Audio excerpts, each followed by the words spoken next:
Messieurs, bonjour. Il est 15 heures sur Télé Djibouti, le journal, voici les titres.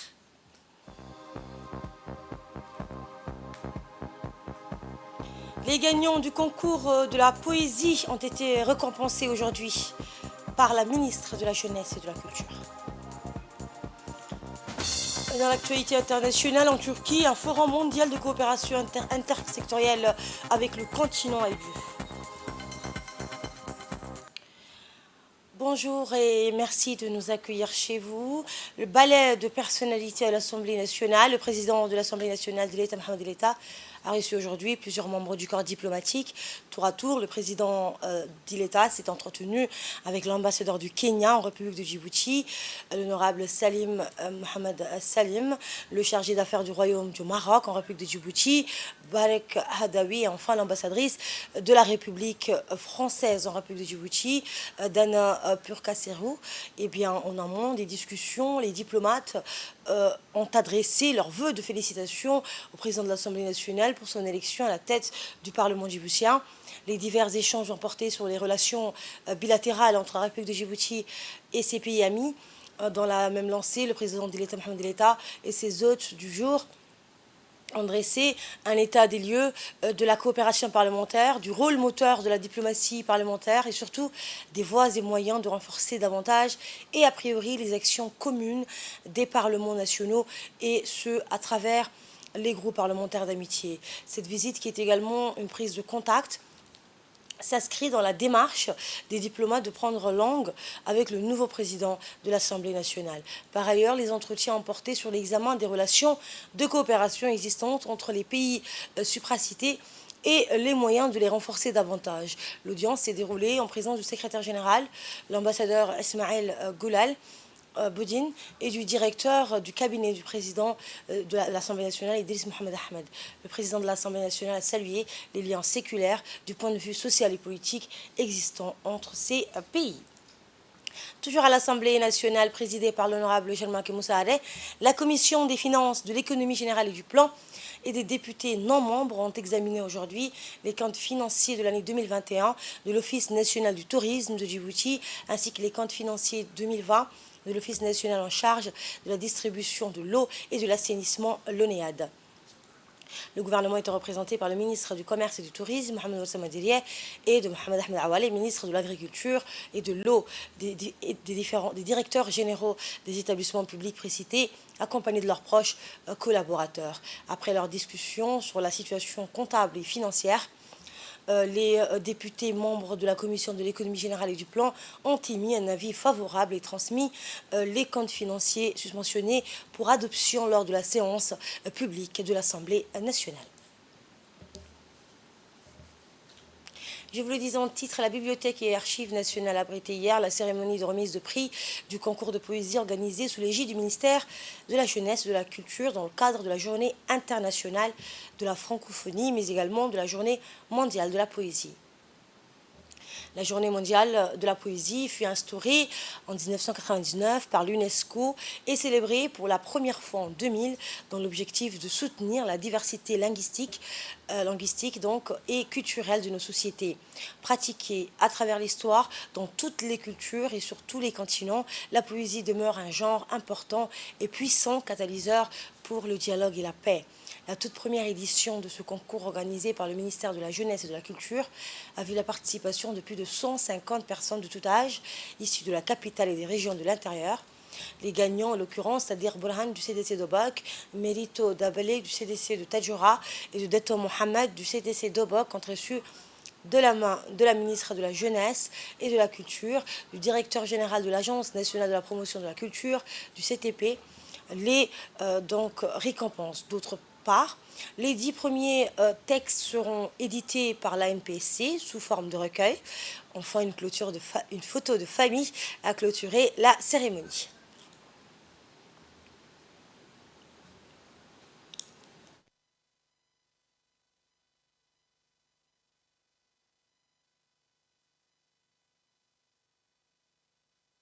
Nous sommes aujourd'hui réunis à la Bibliothèque nationale pour célébrer la remise des prix pour le concours organisé par le ministère de la Jeunesse et de la Culture. C'est pour moi un honneur d'avoir participé à ce concours. J'encourage tous les Djiboutiens à participer à ce genre de concours parce que chaque âme djiboutienne a une âme poète.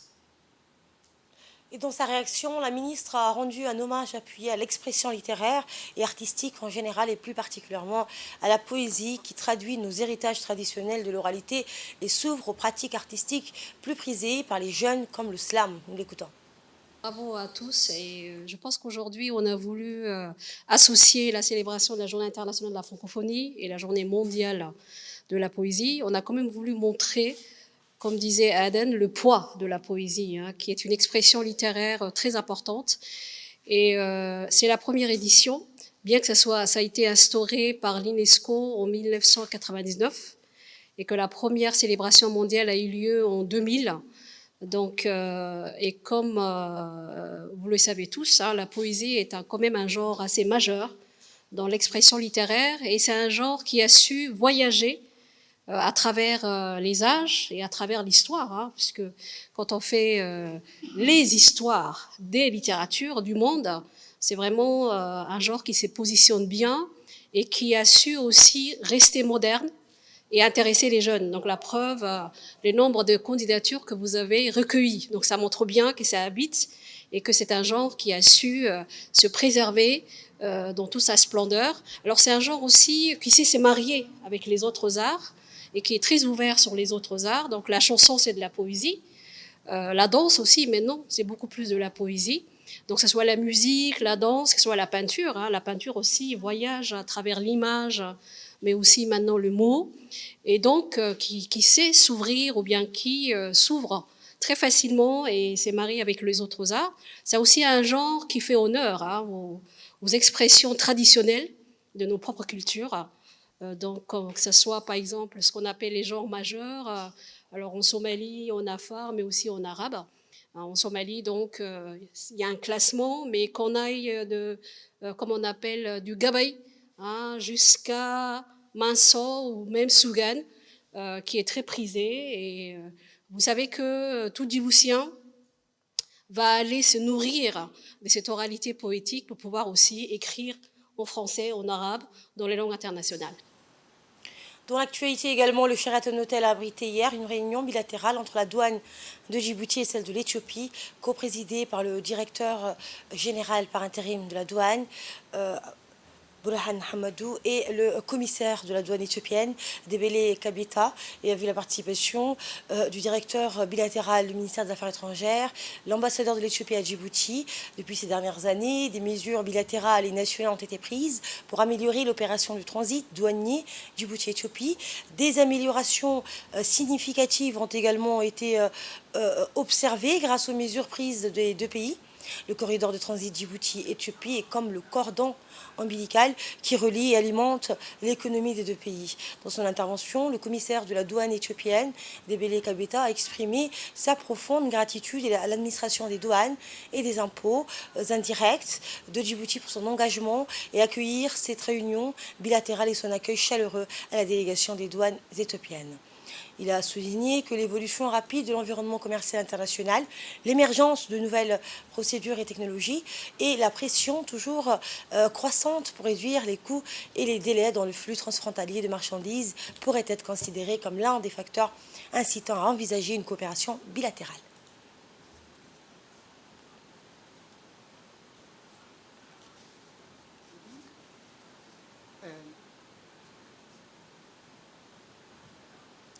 Prenons la parole à son tour, le directeur général par intérim de la douane, Aboubakar Burhan Hamadou, s'est réjoui de la tenue de cette réunion qui a une importance donc capitale afin de rehausser les relations entre les deux pays. Les échanges commerciaux, les deux pays ont signé en 2008 un protocole d'accord sur le transit douanier qui a mis en place un comité conjoint permanent se réunissant tous les 6 mois pour la mise en œuvre de ce protocole. Aujourd'hui, nous voilà à Djibouti pour discuter des voies et moyens en vue de faciliter encore plus nos échanges commerciaux avec des procédures douanières respectant les normes internationales. Pour rappel, le protocole d'accord sur le transit douanier qui lie nos deux administrations a été élaboré conformément aux règles du COMESA, qui est une organisation régionale de commerce et d'intégration économique de l'Afrique de l'Est et de l'Afrique australe. Nos deux pays sont membres de cette organisation. Grâce à cet accord, le transit des marchandises entre les deux pays est devenu plus fluide et plus efficace, ce qui a stimulé le commerce et les investissements. Toutefois, la mise en œuvre de ce protocole d'accord sur le transit trouvera une plus grande efficacité dans la facilitation des marchandises par l'utilisation d'une déclaration douanière unique et l'interconnexion de nos deux systèmes informatiques. C'est le défi à surmonter dans les jours et semaines à venir par nos équipes informatiques. Dans l'actualité également, le directeur général de la NPH, l'Agence nationale des personnes handicapées, de Ali Saïd Mahmoud, et la représentante du PNUD à Djibouti, Emma Nguyen Anou, ont signé ce matin le plan de travail annuel de leur partenariat dans le domaine de la promotion et l'amélioration de leurs conditions de vie. La cérémonie de signature de convention s'est déroulée au siège donc de l'Agence nationale pour les personnes handicapées. En effet, la ministre de la Femme et de la Famille, Mouna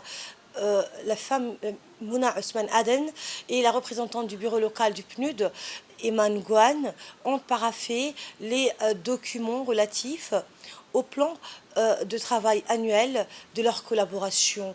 Eh bien, la représentante du bureau local du PNUD, Emma Nguyen Ano, a saisi l'occasion pour féliciter l'Agence nationale pour les personnes handicapées pour les efforts constants tournés vers l'amélioration des conditions de vie des personnes handicapées.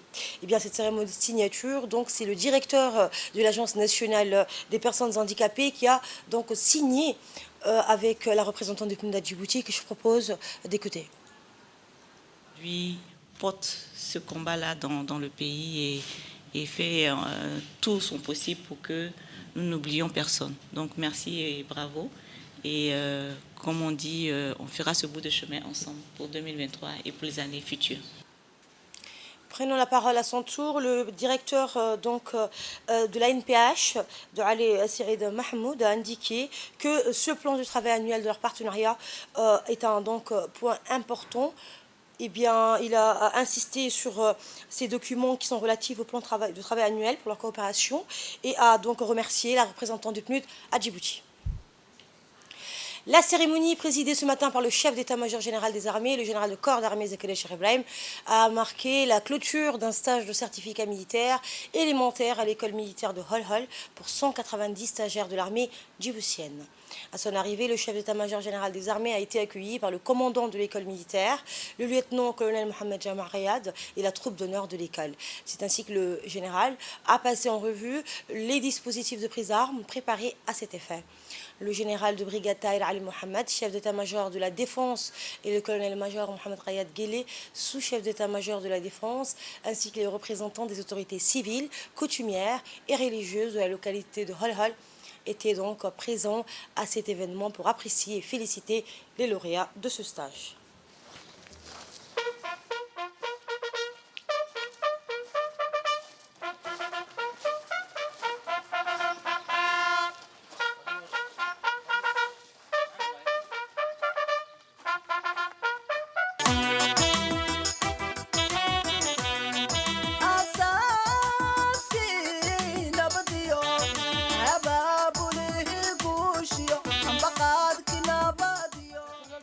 De l'école militaire, stagiaire CME, ainsi qu'un détachement de la future compagnie parachutiste, 320 sur les rangs, lieutenant-colonel Mohamed Jamar Rayad, chef de corps de l'école militaire président Goulet.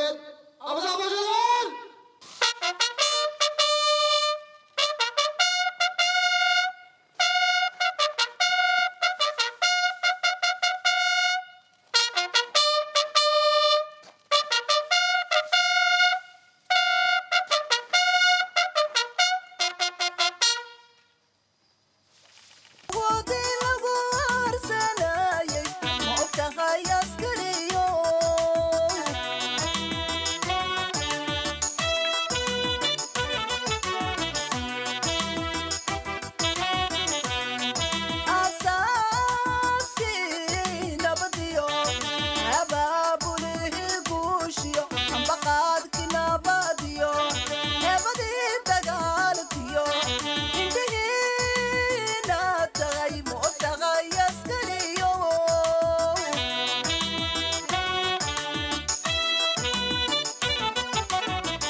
Cette cérémonie a débuté donc avec la lecture d'un verset coranique apporté sur le mois de Ramadan en débutant demain. Elle s'est poursuivie avec le mot du commandant de l'école militaire et la proclamation des résultats. Nous écoutons à présent les différents intervenants. شهد منكم الشهر فليصم ومن كان مريضا أو على سفر فعدة من أيام أخر صدق الله العظيم. Mon général, monsieur le chef d'état-major général des armées, mon général, monsieur le chef d'état-major de la défense, monsieur le colonel-major, sous-chef d'état-major de la défense par intérim, monsieur officier, sous-officier militaire de rang, mesdames et messieurs les représentants des autorités civiles, coutumières et religieuses de la localité de Holhol, chers amis, chers invités, mesdames et messieurs, c'est avec un très fort enthousiasme que le personnel de l'école militaire président Goulette de Holhol vous accueille en ces lieux emblématiques. En des occasions comme celle d'aujourd'hui, je voudrais saluer, mon général, votre présence, signe de votre attachement et de votre fidélité entretenue à l'égard des activités de prestige de ce creuset de formation et de perfectionnement des cadres et des soldats de l'armée djiboutienne. Avant d'entamer mes propos, je vous demande solennellement de vous lever pour lire la Fatiha en mémoire du feu stagiaire CME, caporal Rachid Abdi Roble, décédé le 18 mars 2023 à l'hôpital militaire djiboutien. Mon général, chers invités, la cérémonie qui nous réunit aujourd'hui est consacrée à la clôture d'un stage de certificat militaire élémentaire réalisé au profit de 190 stagiaires des forces armées djiboutiennes, et ce pour une durée de près de 3 mois. Le but de ce stage était de former des chefs capables de commander une équipe dans un cadre de combat de haute intensité. Mesdames et messieurs, chers invités, toutes ces actions ne sauraient être réalisées sans le soutien ô combien important et indéfectible du chef d'état-major général des armées, le général de corps d'armée Zakaria Cheikh Ibrahim, qui est particulièrement attaché à l'école militaire. Chers stagiaires, durant votre séjour à l'école militaire, vous avez souffert, parfois douté de vos aptitudes, mais vous avez le mérite de n'avoir pas lâché en cours de route.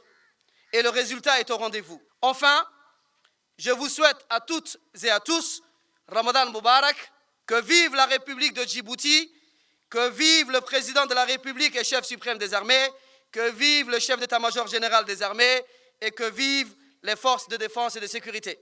Cette formation militaire s'inscrit dans le cadre du cycle de formation 2022-2023 et a été initiée sur directive du chef d'état-major général des armées afin de permettre aux stagiaires de conformer le port de leurs galons à leur niveau de qualification.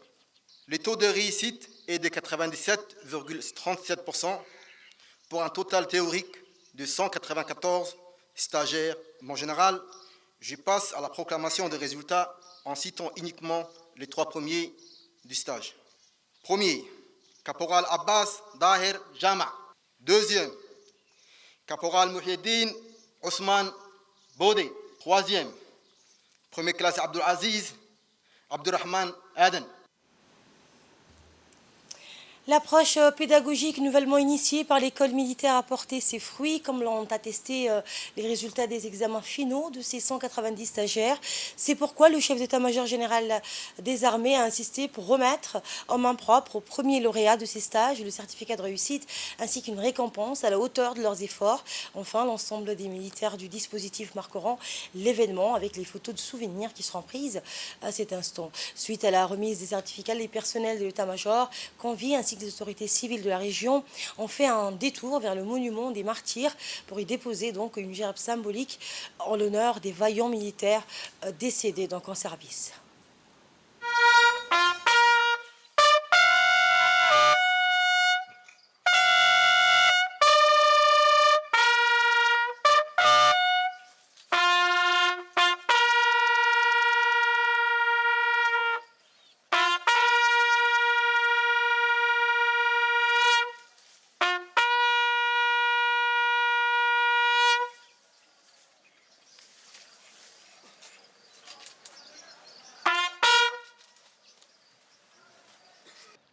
ولا تحسبن الذين قتلوا في سبيل الله أمواتا بل أحياء عند ربهم يرزقون فرحين بما آتاهم الله من فضله ويستبشرون بالذين لم يلحقوا بهم ألا خوف عليهم ولا هم يحزنون صدق الله العظيم.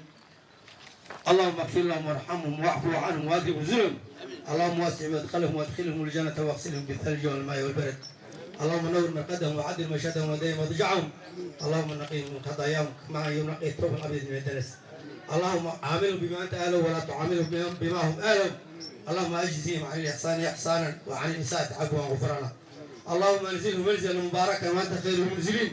اللهم انزلهم منازل الصديقين والشهداء والصالحين. امين امين. واخر دعوانا الحمد لله رب العالمين. صلى الله على سيدنا محمد وعلى اله وصحبه وسلم. الفاتحه. Et par la suite, cette cérémonie donc, marquant une cérémonie donc, de clôture de fin de stage et de certificat militaire élémentaire qui s'est tenu à Halhal ce matin. C'est terminé par un pot de rafraîchissement animé par la troupe folklorique de l'école militaire.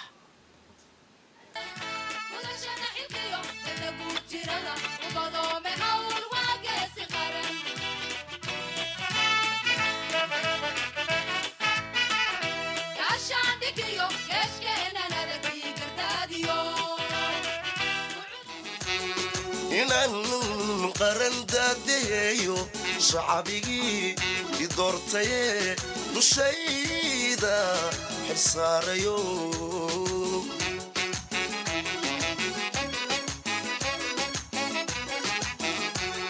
culayskan idashadiyo bulshoydii halka hawsha xanuuntayda u damqanin dareenba igu lamaano danguud baan ka hadlayaaye dalkiya dadkan u dhasho sibaan ila doonayaa dalkiya dadkan u dhasho sibaan ila doonayaa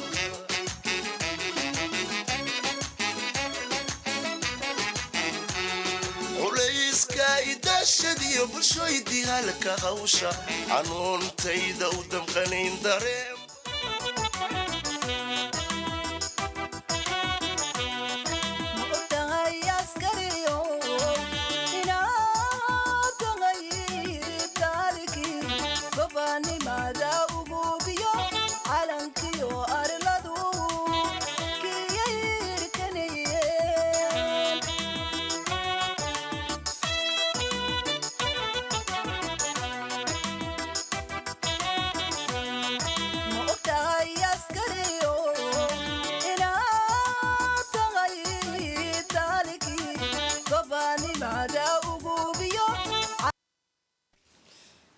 Dans le reste de l'actualité, le président de la Commission nationale des droits de l'homme, Ali Soubani Ateye, s'est rendu hier dans la région d'Obok.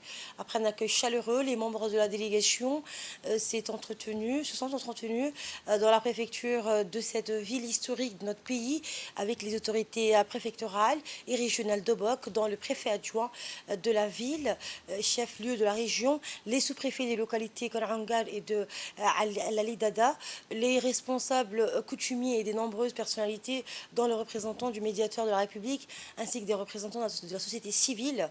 Dans une intervention prononcée à cette occasion, Ali Soubani Ateye a mis l'accent sur l'importance des antennes régionales de la Commission nationale des droits de l'homme et a fait part à ses interlocuteurs son souhait de les redynamiser afin qu'elles puissent mener à bien les missions de sensibilisation des pouvoirs publics et de contrôle du respect en matière des droits de l'homme.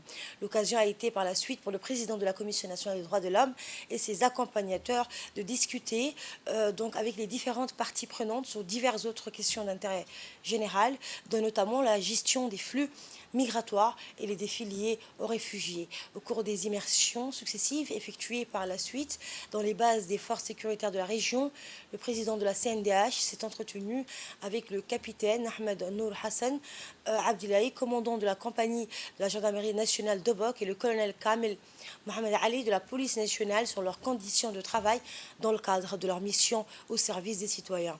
Les discussions qui sont suivies donc par la suite portaient essentiellement sur la situation de la sécurité des migrants et des réfugiés ainsi que celle de la population de cette région dans son ensemble. des visites effectuées dans le cadre de son séjour à Obok, au centre donc au MRC, Immigration Réponse donc Center de l'OIM, et le camp des réfugiés Markazi ont permis au président de la CNDH et ses accompagnateurs de s'enquérir de la situation sécuritaire de ces structures, et notamment celle des migrants et des réfugiés hébergés dans ces lieux.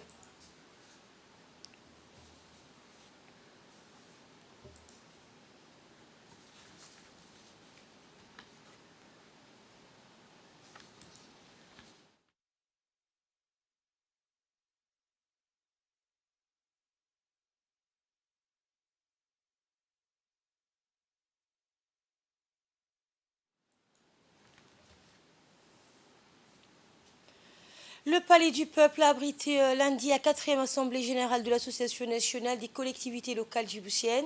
Cette réunion coïncide avec ce 20 mars où les francophones ont célébré la Journée internationale de la francophonie, présidée par le président de l'Association nationale de la collectivité locale de Djibouti, Omar Hussein Omar, a réuni les membres exécutifs de toutes les collectivités territoriales. Objectif, valider le statut de l'Association nationale de collectivité locale qui a été retravaillé par les juristes de l'Université de Djibouti. Dans son intervention, le président de l'ANCD a rappelé que tous les travaux qu'ils entretiennent au niveau des collectivités locales sont de nature à renforcer la décentralisation djiboutienne prônée par le président de la République, Ismaël Omar Guelleh. Bienvenue à toutes et à tous dans cette salle du Palais du Peuple qui abrite la 4e Assemblée Générale de notre association. Forcément de la société civile, mais surtout la mise en œuvre du projet de participation de la société civile à la gouvernance et au développement local porté par l'AMF et financé par l'Union européenne. Au lieu de rappeler que tous les travaux que nous entretenons au niveau des collectivités locales sont de nature à renforcer la décentralisation djiboutienne, prônée par son Excellence le Président de la République, Al-Hajj Ismaël Omar Guelleh. L'événement de cette année, ce qui est important aussi, c'est que l'État y met du sien et a aussi doté les collectivités locales des moyens financiers pour leur permettre de travailler en bonne harmonie. Un autre sujet qui marque aussi le devenir de la NCLD est le diagnostic et le plan de développement institutionnel pour ces 5 prochaines années. Cette étude prospective s'inscrit en partenariat entre AMF et eux et aussi l'appui que notre État nous apporte pour renforcer la décentralisation. Et notre équipe sur place a pu recueillir quelques réactions. Voici une. Assemblée générale des associations de collectivités locales a réuni aujourd'hui les membres exécutifs de toutes les collectivités territoriales, ceux des régions de l'intérieur et les communes de Djibouti-Ville et la mairie. L'objectif premier aujourd'hui, c'était pour un premier temps de valider le comité exécutif qui a été élu par consensus. Et puis, c'était aussi de valider le statut de l'Association nationale de collectivités territoriales qui a été retravaillé par des juristes de l'Université de Djibouti. Pourquoi retravailler? C'est pour donner plus de visibilité et pour, bien sûr, que ce statut soit efficace et efficient à l'échelle nationale. Nous le faisons pas pour ce mandat uniquement, mais c'est quelque chose qui va rester pour le pays. Aujourd'hui, c'est pour ça que c'est crucial et c'est pour ça que tous les membres exécutifs des collectivités territoriales sont ici à Djibouti. Alhamdulillah, tout a été validé. Après avoir longtemps joué en salle, les jeunes de l'école de théâtre Iskofelan ont décidé de transporter le théâtre dans la rue pour sa première représentation d'une troupe de théâtre de rue. Iskofelan a parfaitement réussi son coup hier dans l'après-midi devant la mairie, puis sur plusieurs autres sites importants de la ville. La troupe, composée majoritairement des enfants âgés de 6 à 10 ans, ont déambulé dans les rues devant les amateurs de spectacles théâtraux qui se sont régalés. Théâtre de rue, comédie, improvisation, il y en avait pour tous les goûts. Ces derniers étaient surpris et émerveillés de voir que les spectacles n'ont pas besoin de salle pour les amuser. Il faut noter que cette initiative découle d'une passionnée du théâtre, la fondatrice de l'école Iskofelan, qui n'est autre que l'ancienne figure du 6e art à Djibouti, Marie Kader. L'idée de ce festival est née de l'envie de proposer des spectacles de rue pour les personnes qui sont les plus éloignées des lieux de représentation pour des raisons financières ou géographiques. C'est ce qu'elle a expliqué avant donc de rappeler l'objectif premier qui reste la promotion du théâtre à Djibouti. Qui veut dire spécialement que voilà, on sort un peu du contexte du jeu théâtral, c'est-à-dire les salles, les scènes et tout, et on se présente sur les rues. Et parce que là, les jeunes ils sont plus confrontés au bruit, aux encombrements, aux intempéries de tout ce qui est les aléas de la vie. Voilà, je dirais simplement. Alhamdoulilah, aujourd'hui, tout s'est bien passé comme prévu. Et voilà, les supporters, les gens, comme ils nous regardent, ils applaudissaient. Un public de fous, comme d'habitude. Hein. Inch'Allah, ça va se répéter prochainement, Inch'Allah, après le mois de Ramadan. Je vais aussi remercier son Excellence Hassan Mohamed Kamil, la police nationale qui nous a encadrés, qui nous a suivis, le public aussi, qui nous a, voilà, avec un public de fous, comme d'habitude. Après, pas oublier qu'il y a le Ramadan aussi, Ramadan Karim.